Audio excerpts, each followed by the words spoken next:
Shilpa ma'am, थोड़ा camera पीछे ले, मैं जूम कर रहा हूँ। Pandey Shilpa ma'am, ma'am frame में आऊँ बोलने में।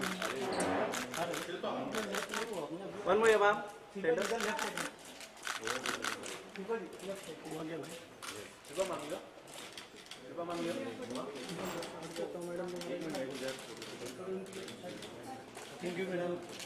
अरे बाय बाय।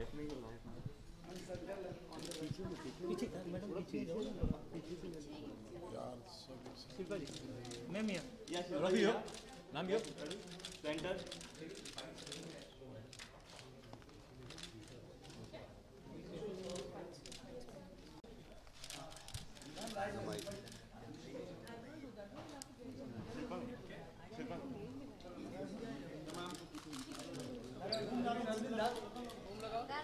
डन एक मिनट स्टे का होने देना भाई।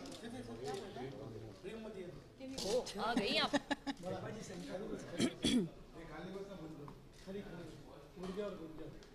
खाली बस मदी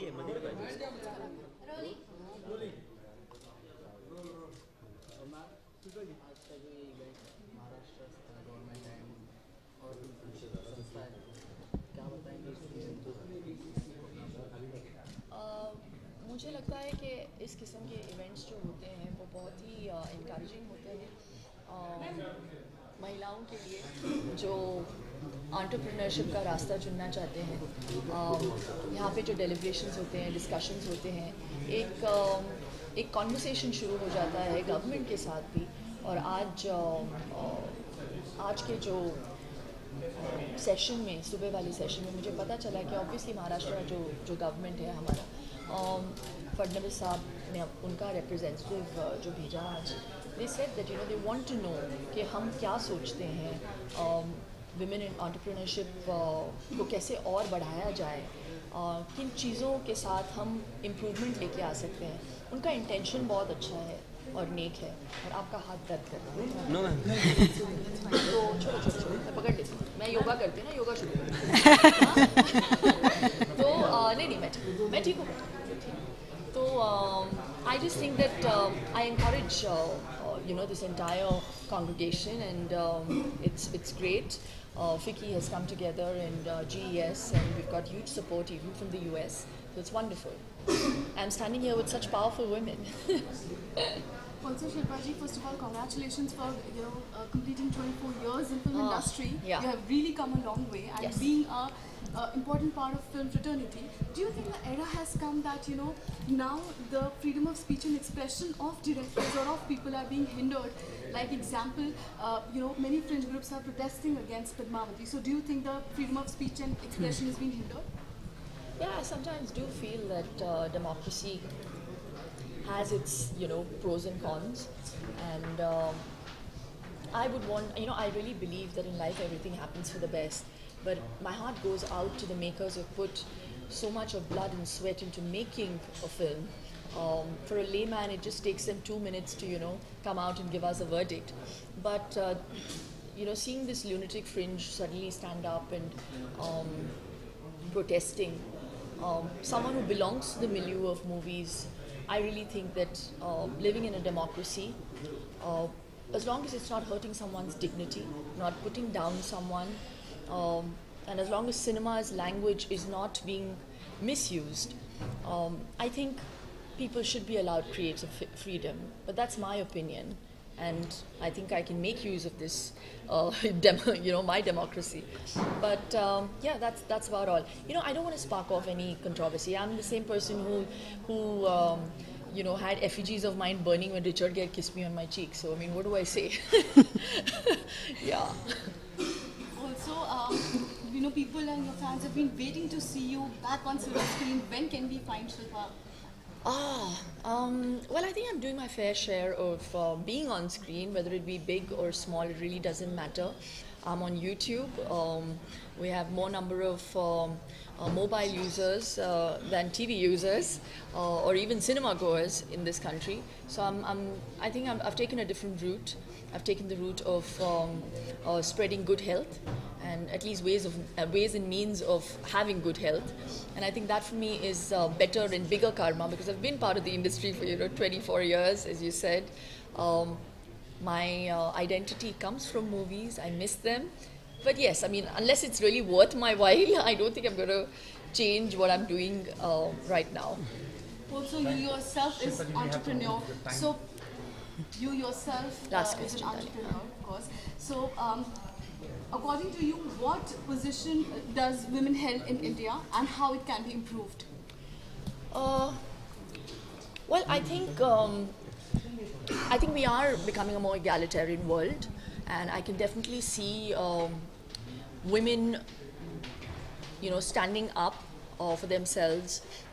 Definitely, the conditioning has started to change, because as children we are conditioned to believe that, or not us, I'm talking about the grassroots level. They're conditioned to believe that they're just supposed to get married, and education isn't that important, and they're just meant to look after their families, not even look after themselves as much as their families. That's the conditioning, and I just think that from the grassroots level we need to change that.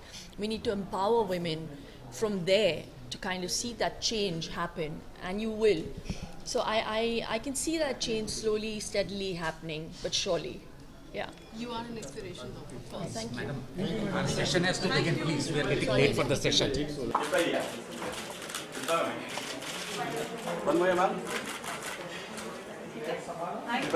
Shilpa ma'am इधर Shilpa ma'am आपके left में On your right, ma'am. Ma'am, here. Thank you.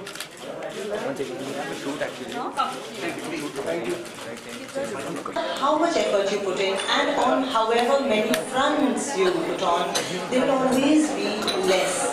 With abysmal statistics related to female infanticide and a marriage system that basically favors entrepreneurs, entrepreneurship and womanhood in general, with a beautiful looking woman, a looker, a dreamer, a doer, Shilpa Shetty.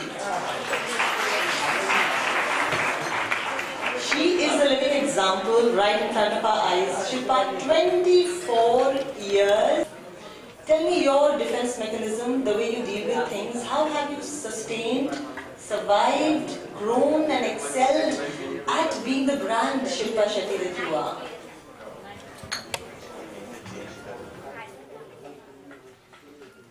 Is it still morning?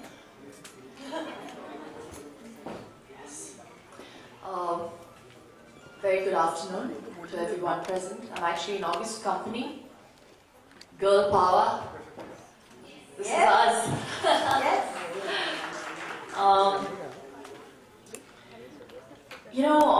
I don't know if I really could contrive it. I never did. I just lived life. The only one thing that I've done constantly and consistently is never stop learning. I still feel like I'm a student. It's people like you that remind me, and I've been reminded over the last 3 days constantly that it's been 24 years, because Bazigar completed 24 years 3 days ago. But I never even thought that it's been such a long journey. I'm still trying to relearn and redo the things that I think I know, because I think I can do them better. So I think that's what's kept me going. Answering your second question, brand Shilpa. I take that as a huge compliment. I, again, never thought that I'd set out to becoming this brand that has some kind of weight. I'm an actor first, but today people see me as a catalyst in the field of health and wellness, and I prefer to be known as that more than for my acting abilities that I'm trying to, I've got selective amnesia. But I'm very proud that I come from that milieu, and that is my first identity. But I really believe that it's never too late to kind of change lanes and realize what your calling is. And I think I learned pretty late, but I believe that it's better late than never, that my passion lies in spreading knowledge about health.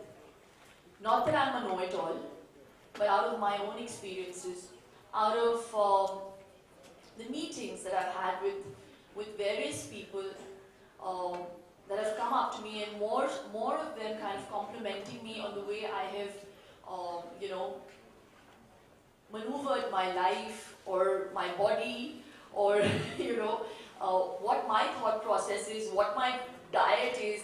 People were intrigued with stuff like that. And Sadhviji and I were having this whole conversation that, you know, people think that you're happy and they want to kind of emulate you because you're so glamorous. But they don't know that what makes you the person you are and what makes you appealing is the joy that you get from the peace that you have within. And that truly is the truth. And it couldn't have been better put because she knows me. I've had the opportunity to spend some time with her. So whilst I look very glamorous, I don't think, I'm sure there are a lot of people out there who are very successful and well-to-do and, you know, they have it all going for them. But sometimes there's something missing. And I just think that what a lot of people have missing in the midst of everything that they have is a bit of alignment. And I just feel like it's become my duty to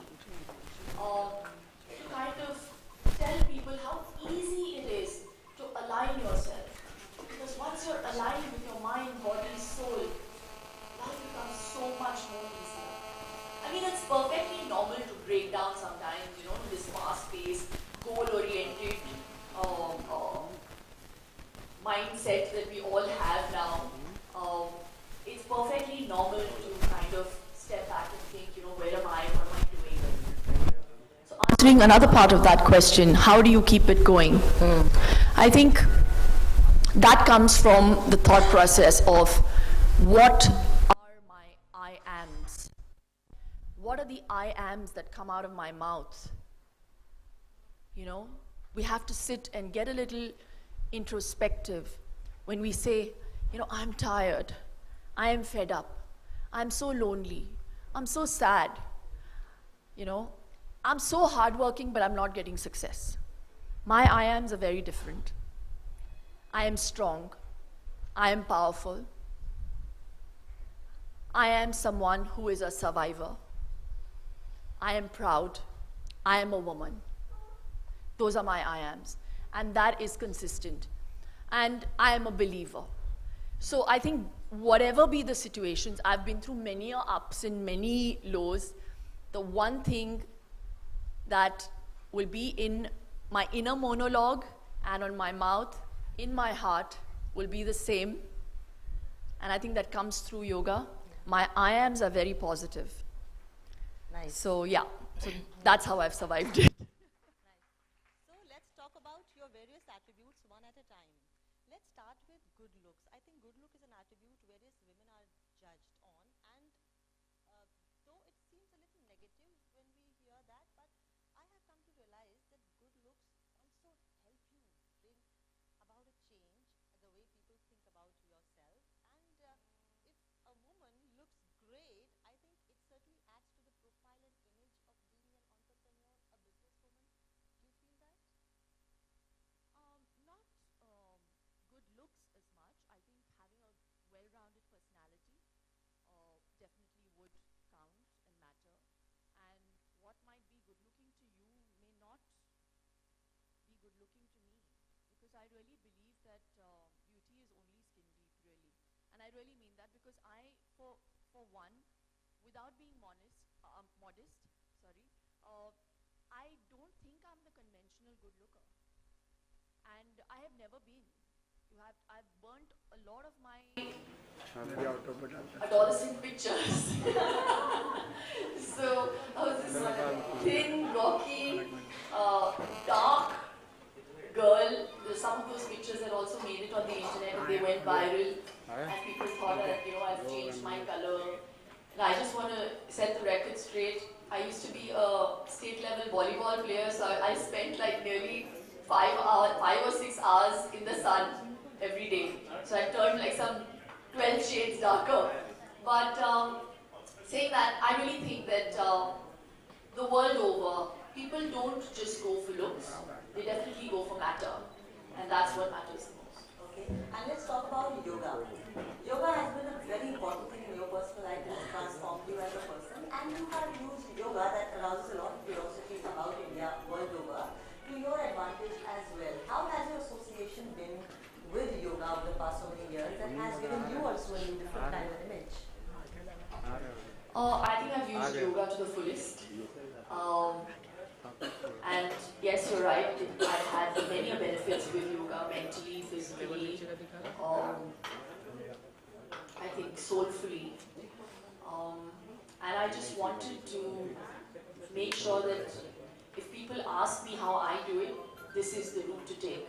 And there is no other way to do it. So yeah, I have taken that route.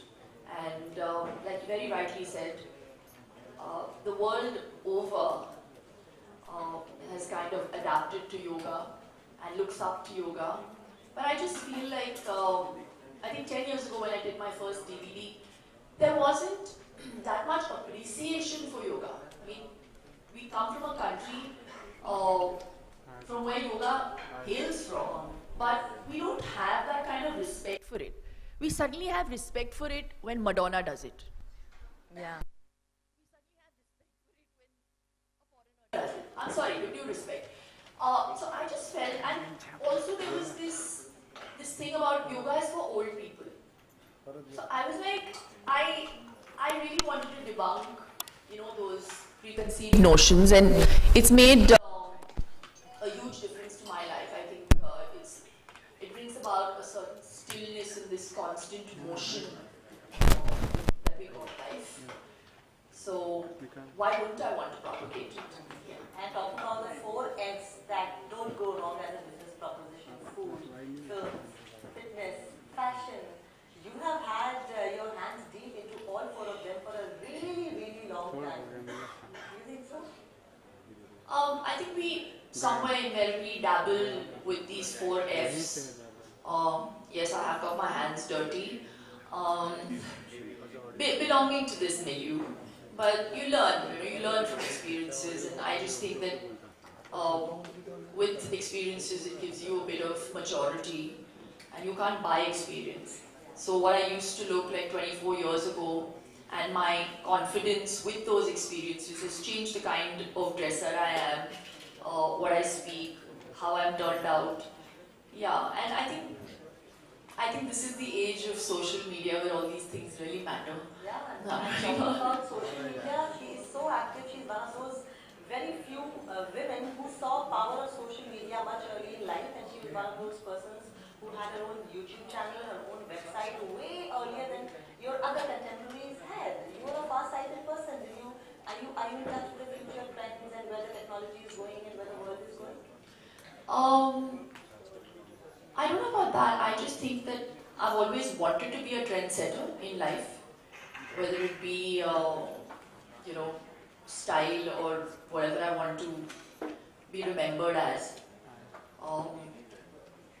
I just think that it's just simple maths that in a country of 1 billion people we have, I think the statistics say that we have around maybe 167 TVs, but then we have some 650 SIM card users, and then we have another 400 odd internet users. So why not the digital way? I mean, it's just not rocket science. And taking it from there, I also, I started cooking on YouTube because I wanted, I really feel like I'm an old soul in a new body, which we all are, which we don't kind of resign to. But I'm this very old soul in this so-called young body, I want to call myself. But I feel like this generation is steering towards aping the West. There's nothing wrong with the West. I think there's a lot that we can take from them. They're very driven, they're very focused. You can't go meet them without an appointment. I think we should do those things. But when it comes to being culturally bound, spiritually anchored, going back to doing things from scratch, something as simple as cooking. I don't know why we order, my manager will scream at me if I take the name of an aerated drink, so I'll just say aerated drink. So we order an aerated drink, or we treat our children with junk food, making it aspirational, making it seem like, oh, it's a great thing. You are being rewarded for something with junk food. So your child is being inculcated with these bad eating values. When home-style cooking and Indian cooking is the most healthy for your systems, I don't know why we emphasize so much on values and touching our parents' feet, and we make sure that our children does a namaste when an elder enters the house. How is that we don't pay so much importance or emphasis on eating habits? So I have a huge problem with that, and then I feel this generation is so busy working, me too, that we feel that Indian cooking is very cumbersome. So resort to ready-made foods. We're not reading we're not reading at the back of the packs. Label reading is so important. While we're all so educated, make use of that education. They've written that it's got bad sugars, but you will still buy it. And it's so easy to cook quick, healthy meals. So I wanted to show people that if I can do it, and if I can cook a meal for my child and my family in 5 minutes, you can too. So my entire tryst with cooking happened because I also enjoy cooking. I just felt that maybe if I could play a catalyst in changing the mindset of the younger generation, and people maybe are also scared to go into the kitchen and say that, oh, okay, I don't know how to cook. I'm not saying that, I am Nigella Lawson. I'm just saying that if I can cook, so can you.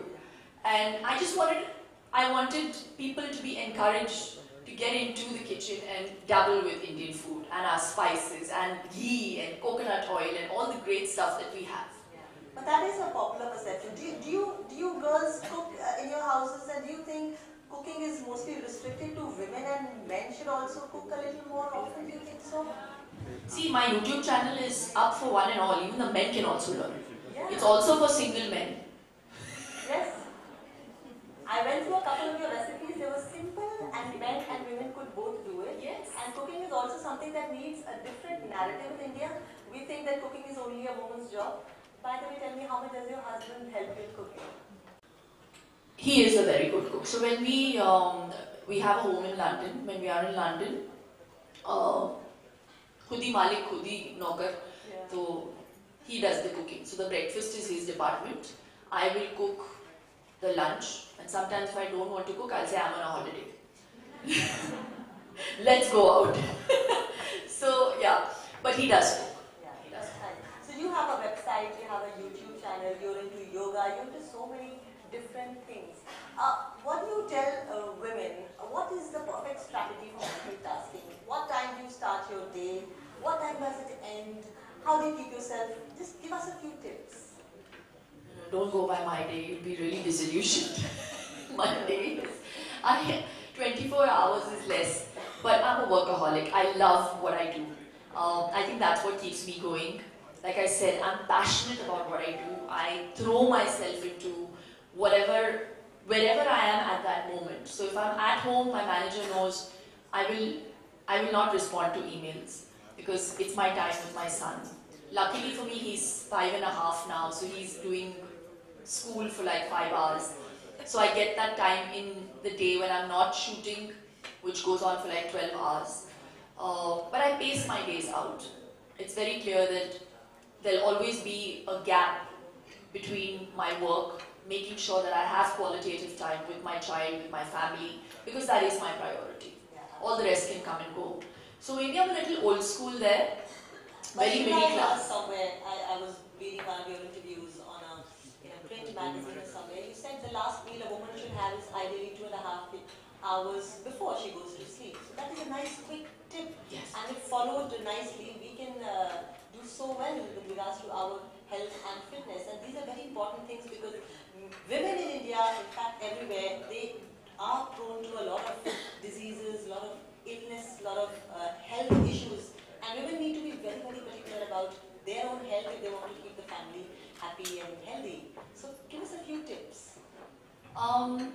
Well, I can't let go of this opportunity. I think most importantly, I have to announce that I'm coming up with an app, which is going to be primarily a health app. It's the first time any celebrity Indian has done something like this. So it'll be like a one-stop shop to good health and wellness. And you can actually log in and figure out what you want to do, how you want to lose weight, whether you want a tighter butt or you want to figure out your loose arms. There will be programs suited for your body type with your ailments. If you want to go through an inch loss or a fat loss program, you have a 21-day targeted program, you'll get push notifications telling you, lazy, wake up, you have to work out today. So, and with a consolidated nutrition weekly diet plan, making sure that you're ensuring that you're going to be eating the right food, because it all goes hand in hand. I hate the word diet because I feel with diet comes this whole preconceived notion of tasteless food, oilless food, bland food. So I really want people to understand it's not a diet, it's a lifestyle modification. That's what I've made in my life. And a lot of people know about my Sunday binges now. I want to prove to people it's not to show off that I'm eating a rasgulla. I mean, what am I going to get out of doing that? It's to show to show people that I enjoy my life. I'm not craving to eat something sweet, and then you crave so much that your cortisol levels are, going higher, and your metabolism is slowing down, which is why most people don't lose weight. You see a lot of people struggling to lose weight because you're keeping very long hours between their meals. So your body is a machine and your mind is the hard disk. So your hard disk is now telling your body, okay, you're not going to feed me, so now I have to store fat to make sure that I function. So it's the worst thing to do. So just figure out your meals, and when I say eat 2.5 hours before going to bed, or 3 hours preferably, I don't eat anything after 8 o'clock. Unless like dire straits and you're on the road, you're traveling. Even then I always have like a small package of nuts in my bag. And I'm a mother, so I'll always carry something in my bag. They'll be like, it's like a Pandora's box, you'll find everything. So I think also very importantly, if you want to start losing weight or feeling healthy, chew your food. I don't know why we have started gobbling down food. I mean, these are such simple things. You forget giving people a diet plan. Basics. Ayurveda has given us 32 teeth, they say.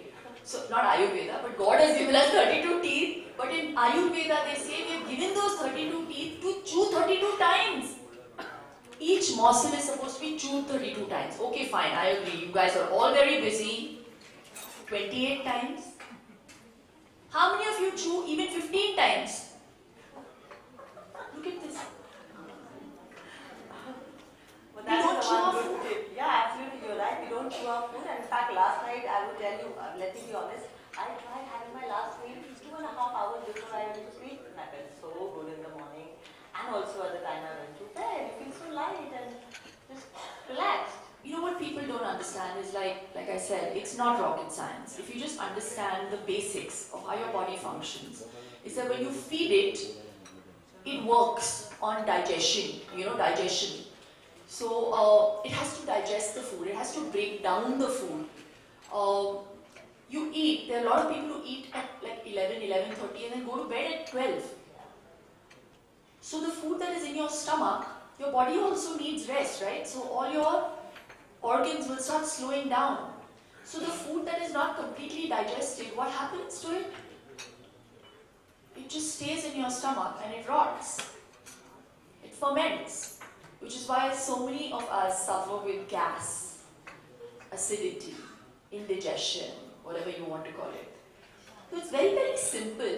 So when I say that you stop eating, shut your mouth at 8 o'clock, eat with your children, eat a family meal, fine, you are busy, make it 9 o'clock, make sure you go to bed at 11:30, saying that, I mean, even I don't go to bed sometimes at 11:30, but I make sure that even if I am peckish, I don't eat the wrong thing, you know. Fine, if you feel hungry before going to bed, have some roasted makhanas. Easy to digest. Don't have a fruit. They say, olive. No, high sugar. Yeah? No, you can do olives, yeah. They say you shouldn't have anything raw in the night, after sunset. They say no raw after 4, but I would say in India after 6, because the sun is still up in our country till 6. Because when the food is raw, you should eat it when your metabolism is high. So that's why they say your metabolism is at its highest in the morning, right? So you should first have something raw in the morning, whether it be a fruit, an avocado, vegetable juice. I prefer things in whole, but this generation is different, right? So yeah, Right. I've just blabbered so much. No, not at all. So that is the exterior. Now let's talk about the interior of a woman. You know, I'm very fond of Urdu poetry. I self-write Urdu poetry. I just wrote 2 lines which got a lot of appreciation. We see the image and the clothes of a woman, and of course the success of a woman, but we don't see the pain and the struggle she went through to get there. So the 2 lines go like this: कि महंगे लिबास, कीमती जेवर, ऊंची sandal, मुखौटों के पीछे की दुश्वारी पहचान न पाए, और कामयाब औरतें कुछ इस अदा से मुस्कुराती हैं कि उनके दिल का असल हाल कोई जान न पाए. Isn't it true? Isn't it true? I read a lot about successful women. I was reading about Indra Nooyi and so many women, and when they start to tell about the stories behind the image that they carry, that will really bring tears to your eyes. The way they have to leave their children at home and just go out and work, and so many other kind of stories.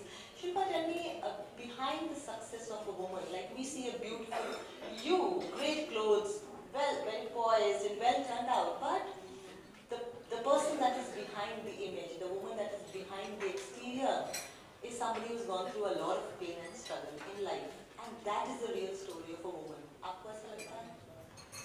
Truly, I think that's absolutely true. I just think that struggle is very important. Like Anurag Basu, a director that I've worked with, always says that, you know, you need that fire in the belly. I'm judging this show called Super Dancer. There are children from all over India that come to audition, but the ones that make it invariably are all the children from small towns who can't, you know, whose parents can't afford to send them to a dance school. None of the children from the metros make it. It's not that they're not good. I just think that the struggle that they see from where they come from definitely fuels that passion. I don't know. I don't know if you're expecting a sob story from my side, but yes, I just think that there has been a fair share of struggle in my life, and I thank the Lord for all those things because it's made me who I am.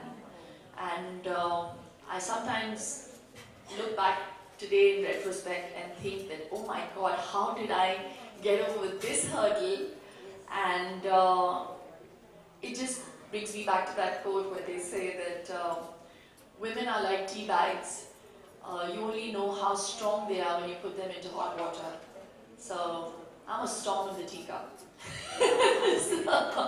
And every woman must be, you know, I've been a journalist for 13 years. For the past 2 years, I've been with Colors, the movie channel, which is Cineplex, and I have met thousands and thousands and thousands of women who are success stories, but they're single mothers. They never got the support of their father. They never got the support of their brother. They never ever got the support of their husbands because it's a patriarchal society. Our marriage system is such that a woman leaves her house, she leaves her relationships, she leaves her parents. In India, how it happens is a woman from Uttar Pradesh would be married to somebody in Madhya Pradesh. a woman from MP would be married to somebody in Delhi, so that she is far away from her real house, her maternal, paternal house, and she just becomes a visitor after she is married.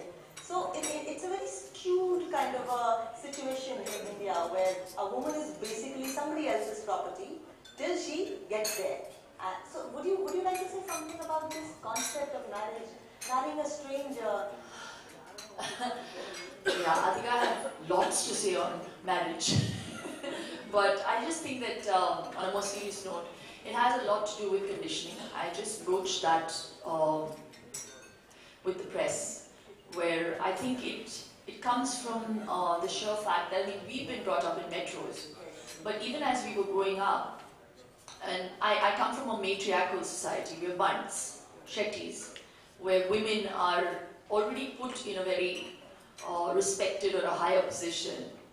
Till very recently, it would be, the child would always take the mother's surname, not the father's, amongst us bunts. So it's that kind of mindset that, or rather community that I've been brought up in.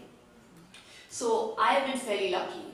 We're two sisters, and my father never, my late father never ever wanted a boy. He encouraged and honed our skills and was really proud of us. My mother was the first working woman in the Bunt community. I was the first Bunt actress in the film industry. So yeah, there have been many firsts amongst us. But saying that, I think coming down to, even with my mom, she wanted to make sure that, I knew how to cook, the basics. Because someday I was going to get married, have a family of my own. But she never ever said that, you have to be subservient. Or you have to make sure that you balance your family. I think the words that we use are very, very important. Yeah. And this whole concept of, ek din ladki ko ghar chhod ke jana hai, what is the meaning of that? Ghar chhod ke jana hai, matlab kya? To matlab, you're not going to, if she ever has, that's a huge issue that I have, because I really believe that when a marriage becomes like a, like a saddle, it'll never work. You have to still have a friendship, and I think that bedrock of friendship is what keeps a marriage alive. So with Raj and me, touchwood, we treat each other's parents like, it's my, you have to have that. And after my father passed away, it was Raj who said that, let your mom come and stay with us, as and when she wants. And I think that makes a big difference. Oh, nice. Yeah, so, and I think the same way. And I think born and bred in a nuclear family, we also have this issue with living with in-laws. Yeah, it's a big issue. I'm broaching it because we're talking about issues of marriage. I just think that you start to appreciate the in-laws when you have your child. And a boy child. No, but on a serious note. So I just think that somewhere there has to be this whole balancing act that you have to do. And life is good, as long as you look at it positively, there's always some way that you will, But I have a fun thing to share with you, Shilpa. Though it's a very serious kind of a thing going on at a very dignified place, but there's a PJ that from our college days. There were boys sitting on one side and there were girls sitting on one side, and the boys said कि खुदा करे हसीनों के बाप मर जाएं, बहाना मौत का हो हम उनके घर जाएं। तो औरतों ने कहा मत बोल, बाप होगा, तू भी एक दिन हसीनों का बाप होगा। It's a PJ, but it always works. And it always works. Okay, moving ahead. You were the producer of a film called Dishkyam. Though it did not do very well at the box office, but it certainly upped your profile. Tell me. Really bad. Yeah, I think I would be very kind to me. अभी PJ से मुझे कुछ याद आया. बादाम खाने से इतनी अक्ल नहीं आती जितना धोखा और बुरी पिक्चर बनाने से. Good one. It was so honest. Tell me, the people in the industry, they think production is men's forte and it is a mud cut down. Have you ever faced that kind of expectations and bias? Actually, when we launched Dishkyam, I have to be honest, I thought I'll get into the foray of film production, but I fell pregnant. And then producing that child became more important to me than concentrating on the production. I mean, it was weird. So I have to give the credit or discredit of dish count to my husband because I really was not hands-on. And then I realized I think being in front of the cameras is far easier than being behind. You know, so there's such a gamut of you know, stuff that you have to get into. I'm just not cut out for it. Okay. Yeah. You're not cut out for production. No. The biggest production or the best production I've made is the Andhra. Right. And on 8th June you turned 42, and in India most people think that they associate the idea of beauty with youth and girls in their late teens and early 20s. Look at our film industry, barring a few actors like Vidya Balan and Tabu. It's very concentrated towards youth and early 20s and things like that. What do you have to say to women here who are in their 40s? I really think that in this time and age, gosh, does age really matter? No, I think 40 is really like the new 20. Yeah. The 40-year-olds are not even looking 40. Yeah. Because they've got so much information thanks to Google Yeah. and Botox, which I think we should edit out of our lives. But no, I really think age is nothing but it's all in your mind. I feel like sometimes age sets in when you lose enthusiasm. Yeah. So I would, if I don't have something to look forward to tomorrow, I feel I'll age. I mean, till now I feel very young at heart. We must have something to look forward to. That is the magic mantra you just gave us. But tell me, with age, some things are inevitable. It also happens with men. You have illness, you have health issues. You were suffering. You were going to say balding. Huh? Balding. That is also with age, inevitable. That is also a big issue. But again, like Botox, you have solutions for that as well. But tell me, in this fast-paced world, what advice would you give to those women who have a very hectic professional lives? Like you had this problem of weakening of the bones, popularly known as osteopenia, I guess that's the word? Yeah, that's what the doctor told me. I had this nagging pain in my elbow, actually in the front of my elbow. So I went to him around 4 years ago, I think. Don't even remember, I think 4.5 years ago. And he said, I think you might have osteopenia, and he told me to do like a whole list of tests. I ran out of them. Yeah. I never saw him again. What are you saying? Yeah, I never saw him again. And the thing is, it's all in the mind. The minute you start believing, I really believe in the whole placebo effect. So I'm someone who has lived and suffered with cervical spondylosis. And I never thought in my wildest dreams I'd be able to do a Shirshasana. Because I had an injury between my C4 and my C5, C4 and C5 in my neck. When did that happen? That happened around 15 years ago. And that's why I took up yoga, to kind of heal my neck. And in that process, I got healed everywhere. And recently, I said, to hell with what people think. And I thought, you know, maybe I'm a bit old, so my yoga teacher would come and I'd be like, you know, I want to do the Shirshasana, but maybe, you know, now I'm 42, I think I should really try, I think I'm pushing it, I don't need to prove a point to anyone. He was like, ab nahi to kab. And that one line just got me. He was like, you should give it a shot and try it. And I can very proudly say today I can do the Shirshasana without a wall. So there is something within us that is far, far stronger, and it's called the mind. The minute you make it up, it's stronger than your body. We have a will that we underestimate, especially women, with due respect to all the men in this room. I really think we underestimate the power of what we have within. Maybe because it's not been encouraged at some point. Maybe because you don't have that confidence within yourself to kind of let go of your fears. Maybe. So how do you inculcate that kind of confidence? So that's what I'm saying. So you have to understand that the mind is more powerful than your body. And if you put your heart into your mind, there's nothing in the world that you cannot achieve. And you take it from me in writing. I came from Chembur. I had no one from the film industry. Actors don't last out so long. I don't know how I'm sitting here and even doing this talk. But there is something that that is already predestined, of course. But you can change that course of destiny with your mind, with good karma, with great thoughts. And I'm a true believer of positive manifestations. I wouldn't have reached this position, this kind of happiness and gratitude that I feel today in this room filled with beautiful people, if not for me believing that I am very, very special and that I can overcome any obstacle. So I think every one of us has that within us.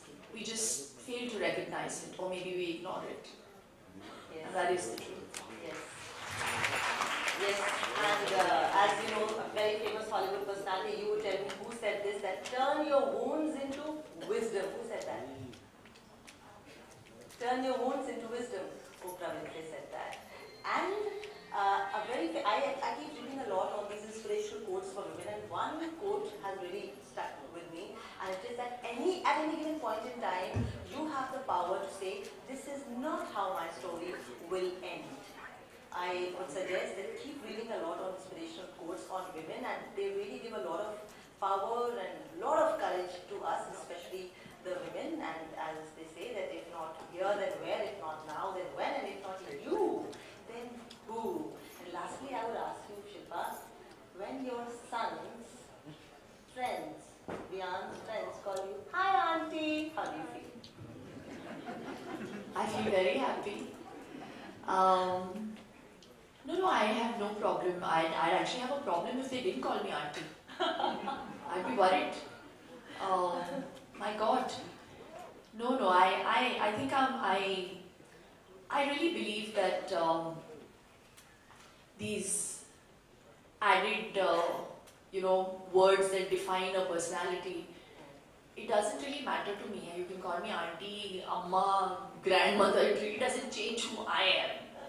And yeah, really, thank you so much for sitting and listening so calmly.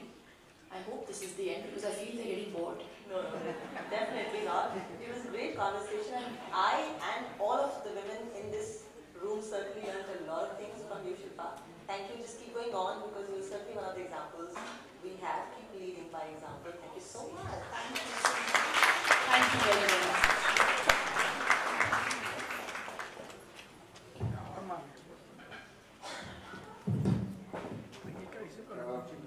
As we move along, I would request Shweta Shaniji, we have to make a very important announcement. Please come on the dais with Shilpa alongside. The Millennium Divas, a community for women who are changing the world by scaling newer heights of success through entrepreneurship.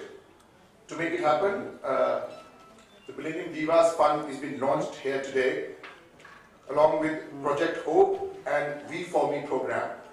It's a Women Empower Women concept which we are launching here. Vishaka, can we have you on the stage as well, please? Please, thank you.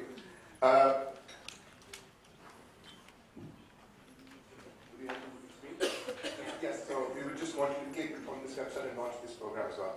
Yes, so that I'm sure Shilpa ji is going to do. No, you are our icon here, please. For everyone around here, I have to tell you, I think we all heard Shilpa ji talk. I have spoken earlier on this dais, so I'm not going to take too much of your time. But I have to tell you about this fund. This is called the Millennium Divas Fund. And why this fund? Especially of, for and by women. Because as Shilpa ji right here said, and very clearly so, we are what we are. But what we need to achieve is a simple sisterhood shout out.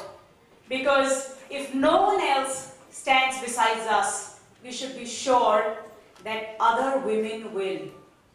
And like Like, I was sitting on the first seat listening to what Shilpa ji is saying. I've been seeing her website. I know that she's very active on social media. And because our job involves tracking people on social media, of course, we know that she's very, very active.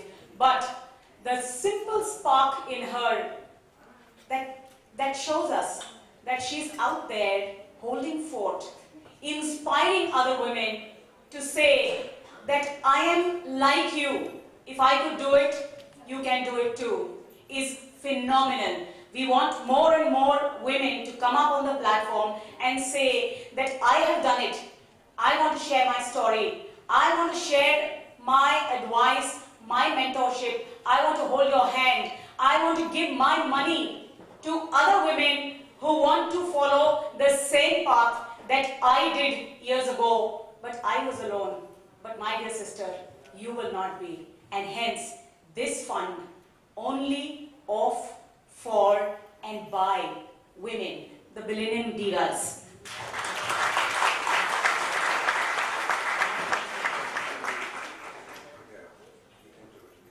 Do I also get funding?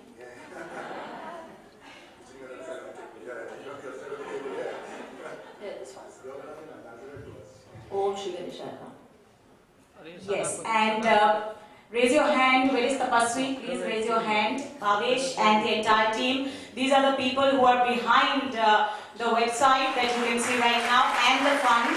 And we are inviting more and more women and men to join us and join the bandwagon to help more urban women to join with their tech startups across India and more rural women. ग्रामीण क्षेत्रों से जितनी महिलाएं यहाँ पर उपस्थित हैं, हम उनको बताना चाहेंगे कि अब लगभग 10 लाख रुपए से लेकर 1 करोड़ रुपए तक आप जिस प्रकार बैंकों में जाकर फंडिंग करते हैं अपने आइडिया की, अपने प्रोडक्ट की, इसी प्रकार अब आप इस फंड के पास आकर पैसे मांग सकती हैं ताकि हम आपको सपोर्ट करें पैसों से, मार्केट लिंकेजेस से और आपको सिखाएं प्रशिक्षण के द्वारा ताकि आप अपने समाज के लिए, अपने परिवार के लिए और स्वयं अपने लिए बदलाव ला सकें।